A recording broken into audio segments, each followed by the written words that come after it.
Setiap tiba Ramadan, saudaraku seiman, Rasulullah SAW selalu bersabda, dan setiap momen sebelum Ramadan selalu hadis yang serupa. Beliau mengatakan, hai manusia, telah sampai kepada kalian bulan Ramadan di depan mata sekarang. Seperti kita ini tinggal tunggu hari, insya Allah. Bulan yang penuh dengan berkah dan rahmah. Yang dimaksud dengan penuh dengan berkah adalah segala sesuatunya akan cukup, bahkan melebihi kebutuhan. Seperti kasus misalnya makanan dan minuman. Di bulan Ramadan itu kita tahu walaupun kita sahurnya sedikit, mungkin buka puasanya sedikit, cukup-cukup saja. Bahkan kadang-kadang subhanallah kita sudah makan beberapa butir atau beberapa kue kecil saja, itu sudah terasa kenyang. Begitu pula dengan minuman, kita cukup dengan minum 2-3 gelas sudah terasa dahaga kita yang 8 jam hilang semuanya. Waktu juga sangat panjang kita merasakan. Dari pagi rasanya lama sampai menjelang buka puasa. Tentu bukan untuk berlihai-lihai, tapi itu adalah karunia dan berkah dari Allah agar kita betul-betul memaksimalkan waktu. Karena agama Islam adalah agama motorik dan bukan agama vakum. Agama yang tidak mengenal kata-kata kalah, tidak mengenal kata-kata putus asa, tidak mengenal kata-kata tidak bisa, tidak mengenal kata-kata terlambat. Semua dalam kamus itu bagi seorang muslim tidak ada lagi di kamus benaknya atau di otaknya. Karena kita tahu dalam peperangan jihad misalnya, kita tidak pernah mengenal kata-kata kalah. Kalau kita semua terbunuh berarti kita menang mati syahid, walaupun musuh menganggap dirinya menang. Atau kita menang melawan mereka. Islam menyuruh kita kalau di tangan kita ada bibit dan besok kiamat disuruh tancapin. Walaupun besok kiamat. Tidak ada kata putus asa. Seseorang pernah diceritakan Nabi SAW membunuh 99 jiwa. Lalu dia datang kepada seorang abid dan dia mengatakan, bisa nggak saya tobat orang abid ini? Abid ini artinya orang yang suka ibadah tapi nggak punya ilmu. Lalu dia bilang, nggak mungkin kau diterima tobatmu, sudah bunuh 99 jiwa. Lalu dibunuhlah orang ini sehingga genap 100. Lalu kemudian datang orang yang dia datangi seorang yang alim lalu bertanya, apakah saya masih bisa diampuni dosa saya sementara saya sudah bunuh 100 orang? Kata dia, rahmatnya Allah luas. Maka dia pun bertobat dan masuk dalam surga. Agama Islam agama yang mulia.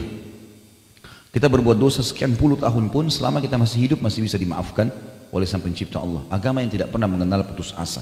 Semuanya kebaikan-kebaikan. Semua yang diperintahkan baik semuanya. Disuruh berbakti sama orang tua, jujur, amanah, tanggung jawab, dermawan, ramah, santun, segala macam. Dan dilarang semua yang buruk-buruk, kasar, mencuri, mengambil haknya orang lain, apalah segala macam dilarang. Maka kita tahu agama yang sangat luar biasa. Dan Allah Subhanahu Wa Taala dengan kemahamurahannya memang memilih beberapa tempat yang dimuliakan dari tempat yang lain. Iya, seperti kasus Mekah dan Madinah dipilih dari tempat yang lain misalnya. Allah juga memilih dari kalangan malaikat ada Jibril, Mikail, Israfil sebagai pemimpin dibandingkan malaikat yang lainnya. Walaupun semuanya mulia. Dipilih juga dari para nabi-nabi, daripada manusia dan nabi-nabi dan rasul. Begitu pula dipilih dari waktu, ada bulan Ramadan dibandingkan bulan-bulan yang lain. Makanya Nabi SAW menggembirakan para sahabat mengatakan akan datang atau telah datang kepada kalian bulan yang penuh dengan berkah plus rahmah. Rahmah adalah kasih sayang dari Allah. Karunia Allah akan berikan kita memenuhi segala kebutuhan. Bahkan jarang sekali, mungkin tidak ada kita dengar di bulan Ramadan ada orang kelaparan atau ada orang kehausan. Karena memang banyak orang yang berbagi, orang yang bersedekah gitu kan. Dan rahmatnya Allah yang sangat luas di bulan Ramadan kita di training secara massal untuk menjadi orang baik. Bulan Ramadan mayoritas muslimin puasa di siang hari, malam harinya mereka tarawih. Mereka masuk masjid berlomba-lomba baca Quran. Orang semua sedang berbuat baik. Kalau bulan Ramadan tidak bisa mengubah dengan rahmatnya Allah kita menjadi baik, kira-kira kapan kita akan menjadi baik? Lalu kata Nabi SAW, pada bulan itu Allah melihat persaingan kalian. Tunjukkanlah yang terbaik dari kalian. Bulan itu Allah tutup semua pintu neraka. Allah buka semua pintu surga. Allah ikat semua setan-setan yang jahat. Apa yang dimaksud dengan dibuka pintu surga dan ditutup pintu neraka? Sementara kita, kalaupun dibuka sekarang pintu surga, kita nggak bisa masuk ke dalam, belum meninggal. Itu pun nanti harus melalui proses akhirat baru masuk ke sana. Begitu dengan ditutupnya neraka atau dibukanya sekarang, kita tidak tahu akan apa fungsi. Itu mengatakan yang dimaksud pendaftaran, dibuka pendaftaran untuk masuk ke dalam surga. Iklan resmi dari Sang Pencipta Allah, wahai muslimin, tanggal 1 Ramadan sampai 30 Ramadan dibuka bagi yang mau mendaftar masuk ke surga. Kita tahu kalau sebuah kampus membuka pendaftaran dari tanggal 1 Januari sampai 31 Januari, orang yang mendaftar kemungkinan besar diterima. Orang yang melewati itu bisa diterima, bisa. Ramadan untuk itu. Dan kita harus tahu juga seseorang di antara kita sudah punya tempat sekarang di surga dan sudah punya tempat di neraka. Kalau kita meninggal dalam keadaan beriman dan banyak beramal saleh, kita akan masuk menempati tempat kita di surga. Dan tempat neraka akan diberikan kepada orang-orang yang kuasa Allah akan diberikan ke siapapun yang dari hambanya disiksa. Kalau seseorang meninggal fasik, ada dosanya walaupun dia muslim, tidak sempat taubat, maka dia akan melewati nerakanya, kemudian dia masuk ke surganya. Kalau dia meninggal dalam keadaan kafir, dia akan langsung masuk ke nerakanya, dan tempatnya di surga dengan izin Allah diberikan kepada siapa yang dia inginkan. Di bulan Ramadan terbuka pendaftaran masuk surga dan dihapus nama-nama setiap orang yang terkait dari api neraka. Nabi SAW mengatakan, sesungguhnya di setiap tiba Allah memiliki penghapusan nama hamba-hambanya dari api neraka, dan itu terjadi pada setiap malam dari malam. Juga dalam hadis yang lain, kalau tiba Ramadan maka Allah menurunkan malaikat, kemudian malaikat itu menyeru mengatakan, hai pelaku kebaikan, bersegeralah meninggikan derajatmu di surga, karena surga sedang dibuka pintunya. Kalau kita biasa di level A, pindah ke level yang lain lebih tinggi. Dan hai pelaku keburukan, berhentilah dan bertaubatlah karena pintu neraka sedang ditutup.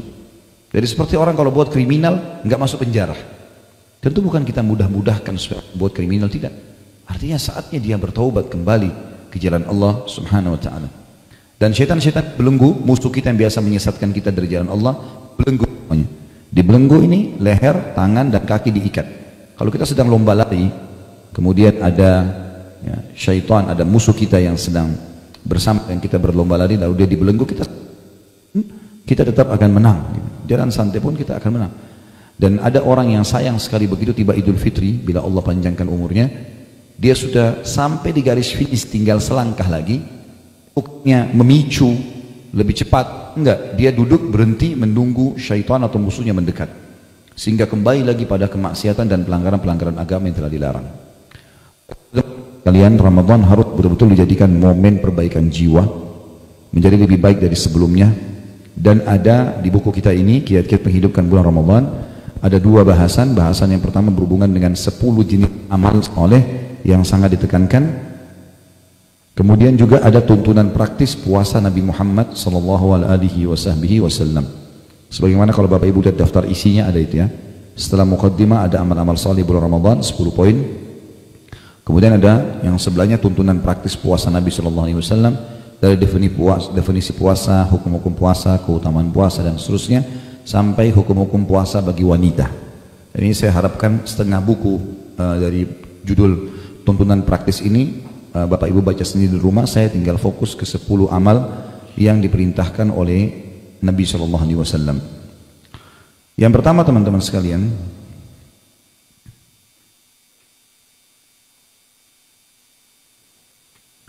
kita akan lihat dulu dari halaman 2 ya. Bagaimana menyambut kedatangan bulan Ramadan. Allah SWT berfirman dalam surah Al-Baqarah ayat 185, A'udzubillahi minasyaitonirrajim, syahrul Ramadan alladzi unzila fihi al-Qur'anu hudan lin-nasi wa bayyinatin minal huda wal furqan. Al-ayah. Beberapa hari yang ditentukan itu ialah bulan Ramadan, bulan di dalamnya diturunkan permulaan pertama sekali turun Al-Quran sebagai petunjuk bagi manusia dan penjelasan-penjelasan mengenai petunjuk itu serta pembeda antara hak yang batil dan yang batil. Saudaraku yang mulia, kata penulis, Allah Ta'ala mengistimewakan bulan Ramadan dari bulan-bulan lainnya dengan berbagai keistimewaan dan keutamaan. Di antaranya bau mulut orang yang berpuasa lebih harum di sisi Allah daripada aroma kasturi. Nanti kita baca hadis ini ya. Para malaikat memohonkan ampunan bagi orang-orang yang puasa hingga berbuka puasa. Setiap hari Ramadan, bulan Ramadan, Allah SWT menghiasi surganya seraya berkata, hampir tiba saatnya para hamba-hambaku yang saleh melepaskan segala beban dan gangguan serta menuju kepada engkau hai surga. Para syaitan dibelenggu, pintu-pintu surga dibuka dan pintu neraka ditutup. Di dalamnya terdapat malam Lailatul Qadar, malam lebih baik daripada 1000 bulan. Akan diberi pengampunan bagi orang yang berpuasa pada malam terakhir bulan-bulan Ramadan. Kemudian Allah SWT membebaskan hamba-hamba yang dari neraka pada setiap malam dari bulan Ramadan. Ini garis besarnya tentunya.